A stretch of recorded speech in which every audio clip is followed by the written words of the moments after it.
Hey y'all, it's me. It is it is actually just a little after 12 and Friday. I'll get this posted today. Just wanted to show you right up front. The rock idea is becoming a thing. I've got 6 rocks out here, and as I go around I'll put them back in my little carrier, my little plastic tote. And I made another one of these to put in the Explorer, so that way I will have one in both vehicles with me all the time. Problem solved.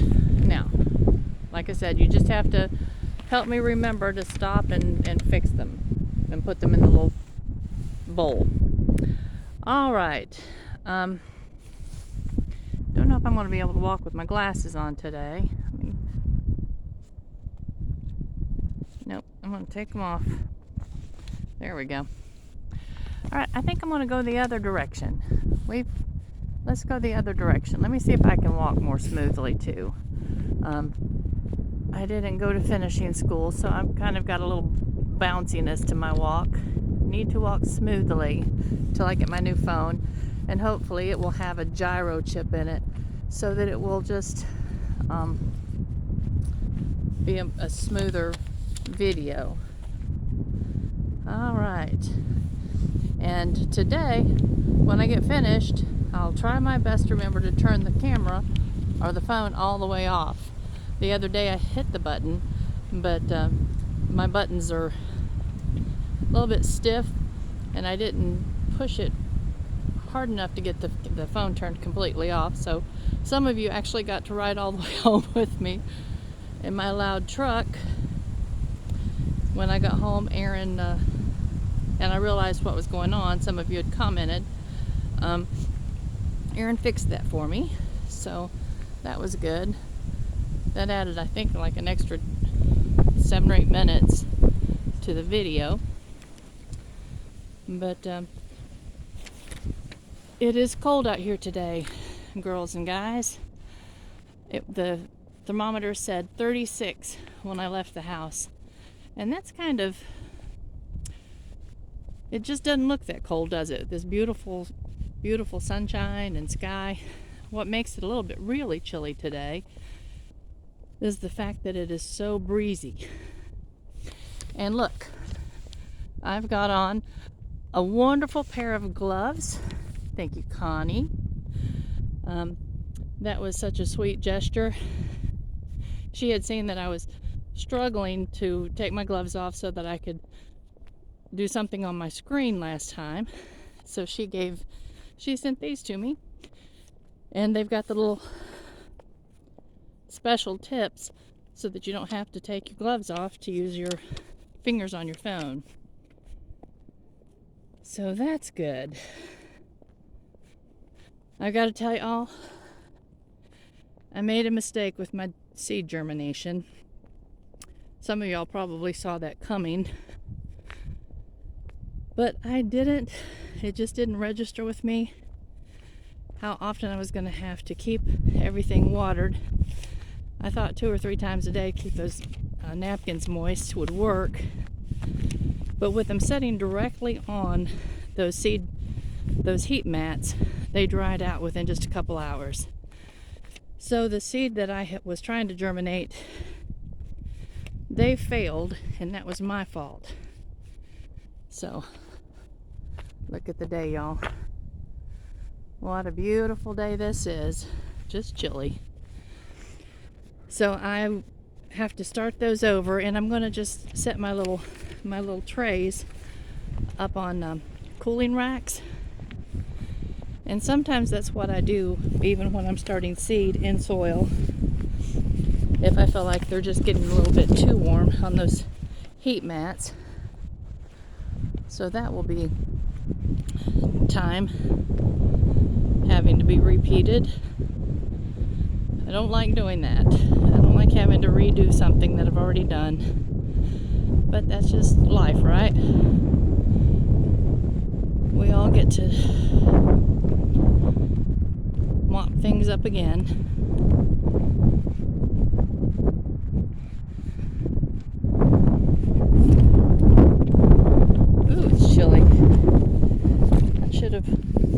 worn my jacket that had a zipper in it.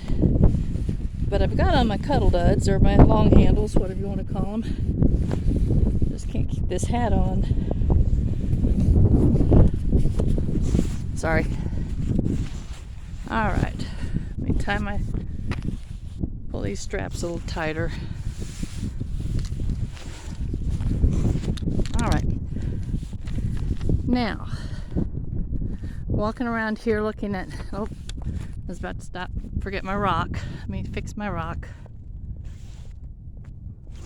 And those of you that are going to be painting with me, be watching on Monday or Tuesday. The first video should definitely be up on one of those 2 days, and then we'll be able to keep them consistent. All right.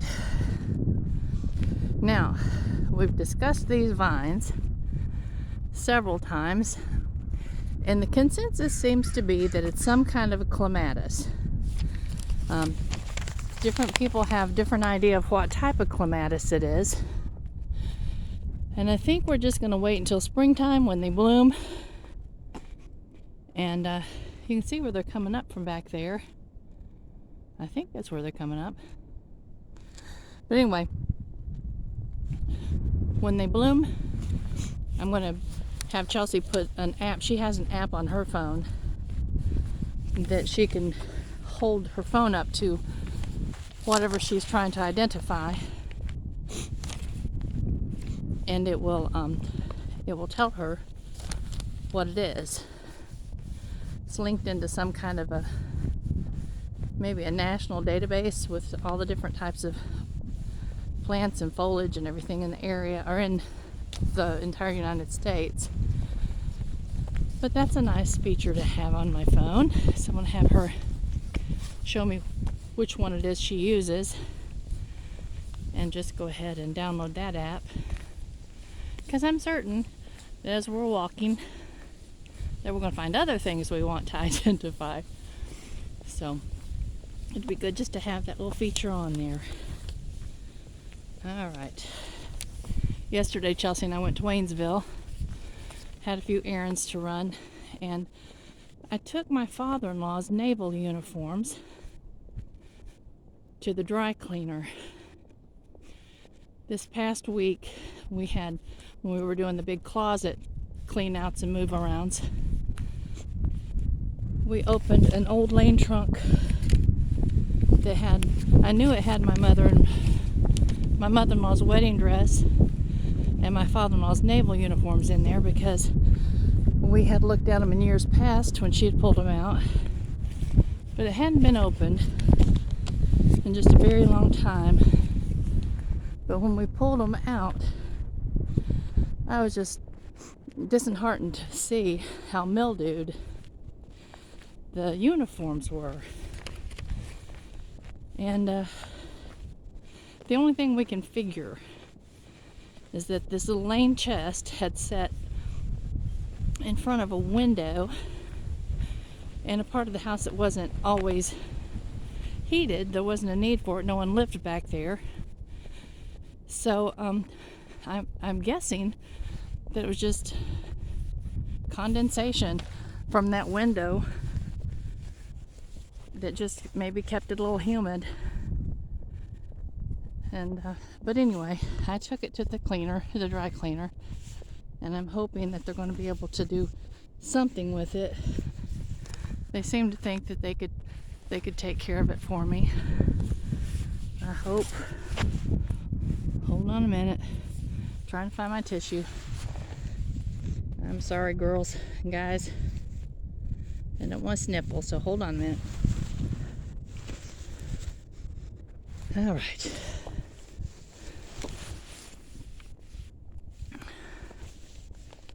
This hat's pointless. But when we get it back, I told them to take their time with it, because I don't have a need to. Nobody's going to be wearing it for a while or ever. But there's a military museum over in Brevard, North Carolina, And Jared, our son Jared, his dress greens are there, and a lot of his awards and different things. And there's the display set up there in his memory.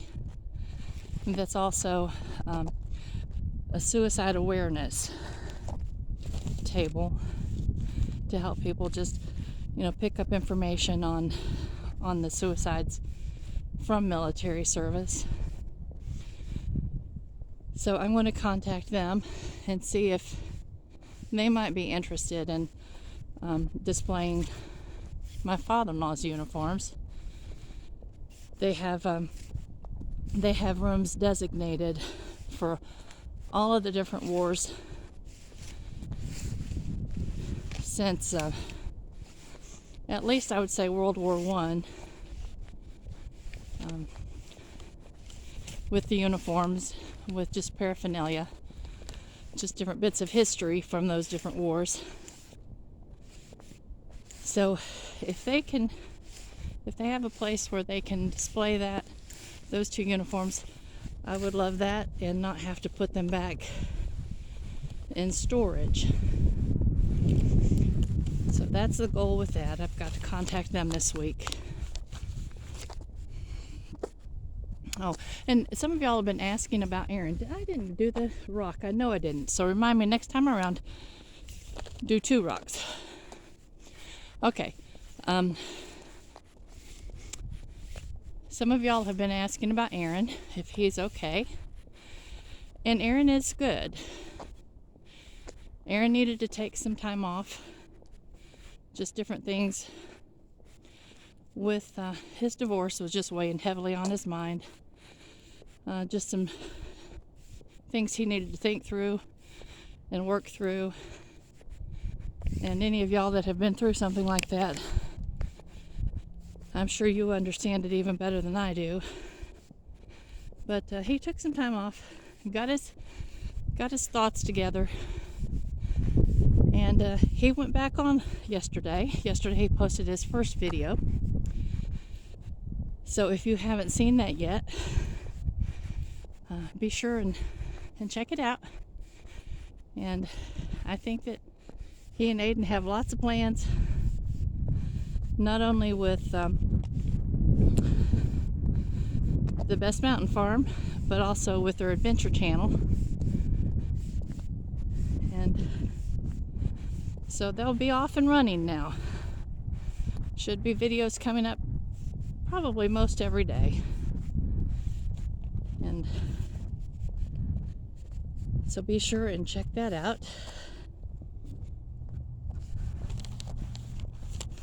All right.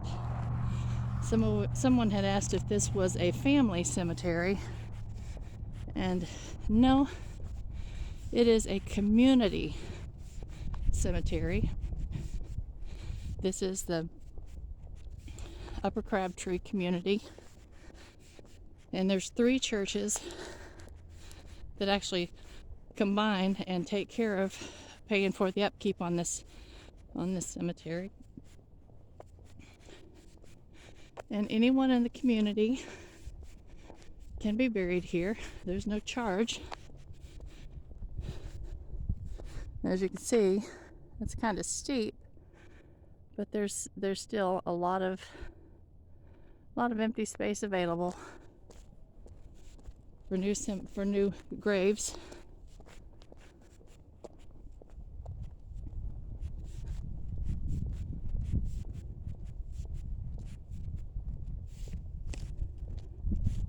I had mentioned last walk about the Brussels sprouts, and about the fact that it was better, from what I've been reading, that it's better to plant them in the fall so that they can be frosted on a couple of times. And we had talked about freezing them and whether it was better to blanch them. See, I did it. All right, so I'm going to put 2 in here.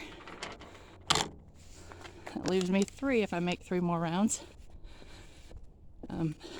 And several of you all answered that it was better to blanch them before freezing.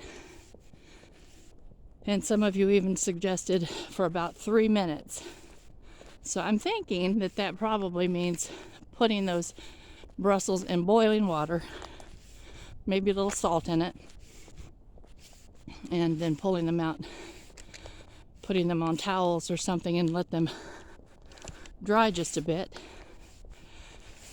I would probably put them on just a cookie sheet and put them in the freezer and let them dry, or let them freeze individually,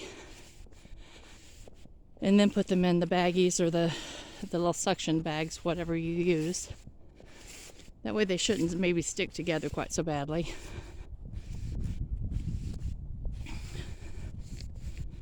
But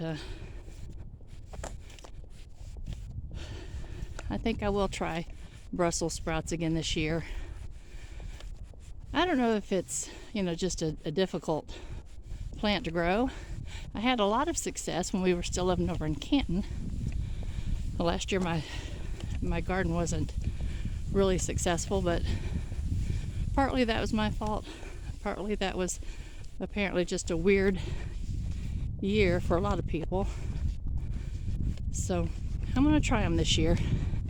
I like little Brussels. If any of y'all have some exceptional recipes, pass them along. I know Chelsea just puts hers in the oven with oil and a little salt and pepper and Parmesan cheese, and she bakes them. She may boil them first. I've got to ask her about that because it seems like it'd be hard to get them done in the oven without having them dry out quite a bit. But we'll see.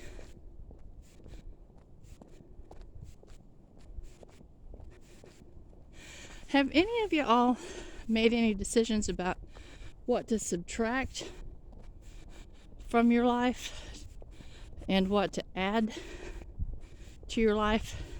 Maybe specifically for health reasons. And I've shared with y'all that what I'm trying to subtract is eating after supper, and still not having a whole lot of success with that. Even though I'm determined, I'm not going further until I have that one conquered. It's kind of a hit or miss. Every other day or so I might succeed. But the walking, I feel like when I have consistently walked 4 or 5 days every week, then I'll be ready to add something else in. And I'd like to be able to do a consistent 4 or 5 walks every week for about 3 weeks. It's I've heard 21 days makes a habit, so that wouldn't exactly be 21 consecutive days, but it'd be 3 weeks worth. So, but I've been curious to know what some of y'all are adding and subtracting. And no, I still don't have the Facebook page fixed. I don't have a timeline for that, simply because it's hard for me to set a time to go to town, and then it's also something I forget to call and make an appointment with my computer dude. And so all of those things need to align. In the meantime, please continue just, checking up and reading responses and communicating with each other through the comments there. And we'll get that switched and changed over to a group. Oops. Hold on. I need to use my tissue again.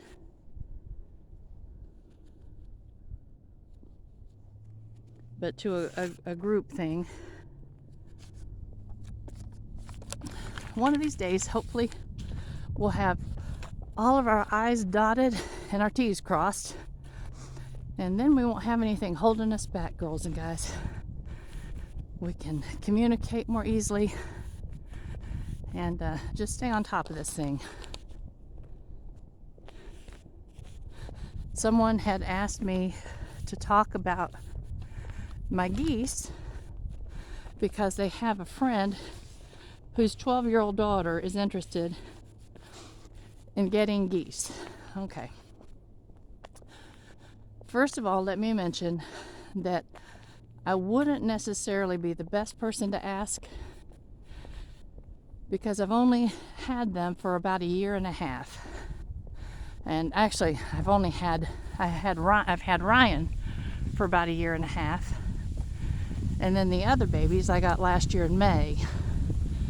And they grow that fast. So yes, they went from being little goslings in May to being full-grown mature geese by the end of that summer, last summer. And so my experience is limited. But I can tell you this much. This is what I will say about the geese.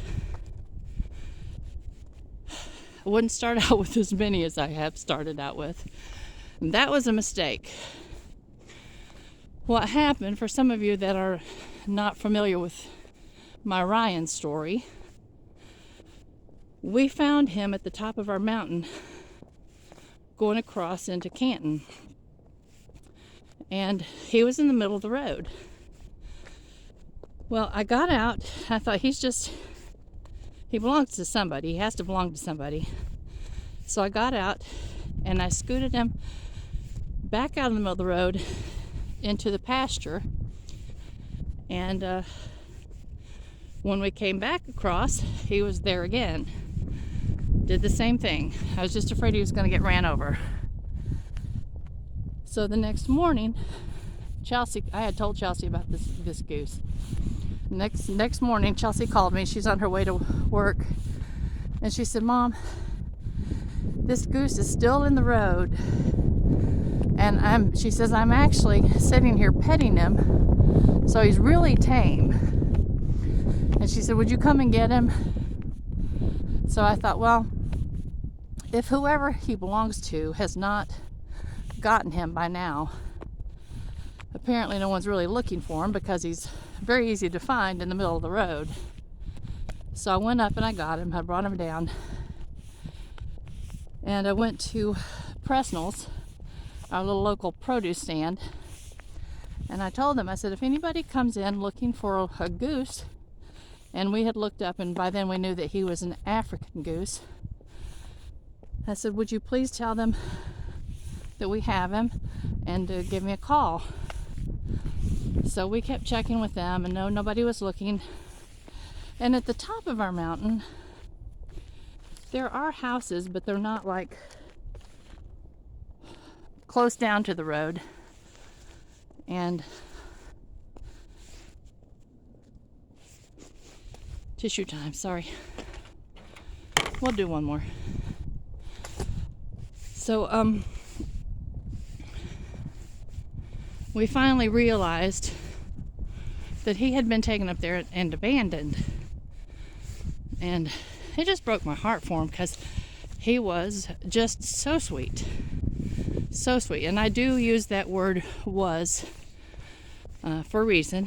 I'll explain that in a moment. So, I knew that if we were going to keep him, I did not want to just have a single goose. They're like chickens and other feathery creatures. Most of them are very family oriented. They're that's why they're flock animal. They like to be in their little flock. So I called my co-op and asked them, when I could order some geese. And she told me that they were getting ready to have a poultry meeting and would I like to come to that? And I thought, sure. I have so much I need to learn. Anyway, so Hugh and I went to the little poultry meeting last March. And it's earlier than that. And so the guy that was teaching the class, he asked me if I had any experience raising geese, and I said no. I said, Ryan's it. And he said, well, geese are hard to raise. And he said, so let me encourage you to start out with ducks. So at the end of the class, I ordered 6 ducks, and the ducks were going to be here in March, and the geese were going to be here in May. And so spent all last winter or spring, early spring, raising these ducks. And if you've never experienced that, you've never experienced a ginormous mess that ducks make. They just, and you're changing their water and cleaning their bedding every few hours because you don't want them to get cold. If they get cold, they can get sick. So it was a continuous, every day, 5 and 6 times, changing their bedding and giving them water. Because even though you put their water in the little containers that's for them so that they can't get in it and splash around, they still somehow have the ability to just make a mess with it and just totally soak themselves in their bedding. And it was incredible. It was exhausting. So I got the little ducks raised to the point that they could go outside in a little hutch. And then it was time for the geese. And I got the geese and decided that the geese I would just keep on the front porch where Ryan was at, because I wanted him to be able to be used to them by the time it was time for them to be put together. So I built a little screen wall between them so that Ryan couldn't get to them. And they were probably equally as messy and as difficult as the little ducks. Well, eventually I got them all raised, got them all outside, had them all a little pond built so that they could splash around and play. Look at this, we did 6, and I'm not finished talking. All right, so I'll just stand here and finish talking. So anyway, Ryan, when I finally got him combined, when the geese were big enough and I got them combined together, he became happy with it after a little while, but then almost immediately he wouldn't have anything to do with us, even me. And he would sit on my lap, I would pet him, I'd sing to him. He was really a pet.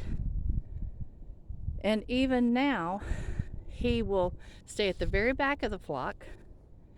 And if I start to come toward him, he'll just walk around to another area where I can't get to him. And I'm not really sure what brought the change about. I don't know if somehow in his little goose mind, he decided that I had abandoned him. I'm not sure. I really have no idea what brought about the change in Ryan. But now with everybody else, he's a little aggressive. He's never tried to pinch me or bite me or anything like that. But he will pinch Chelsea, and he will pinch Aaron, and he will pinch Hugh, and he will pinch Aiden.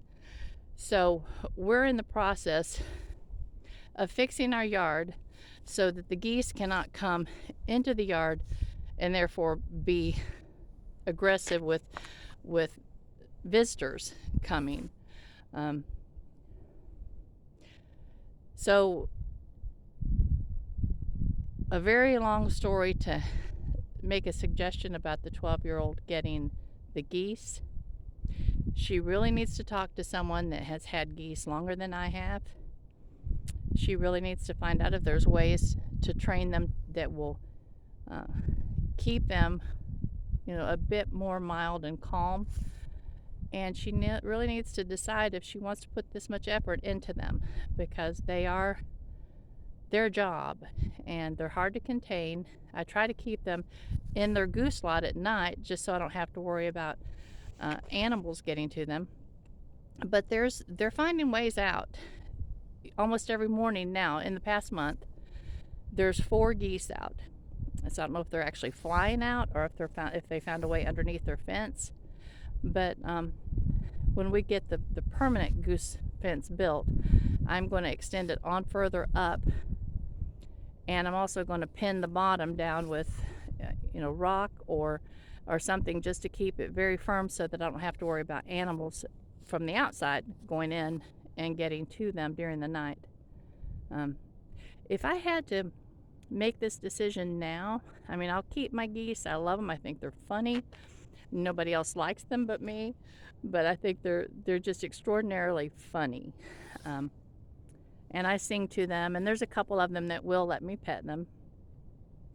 But they're a lot of work, and they serve absolutely no purpose because we don't plan on eating them.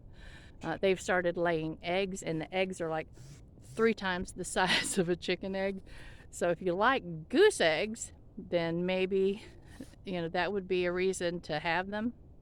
They don't lay every day like chickens do, and I think probably very rarely do they lay. At least, I don't know. That's something I haven't researched.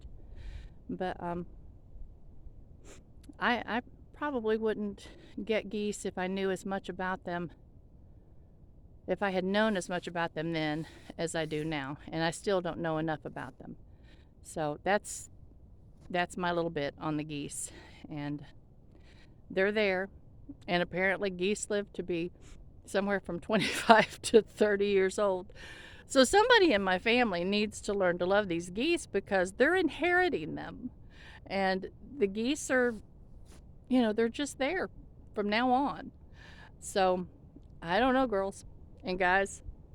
That's just what it is right now. I have enjoyed my walk, even in this cold weather. I hope y'all are enjoying your week, and I know some of you are expecting to experience some very, very frigid weather this weekend. Please stay warm, be safe, and have a wonderful rest of your week and weekend, and I'll talk to you soon. We'll be painting hopefully Monday or Tuesday. Bye-bye.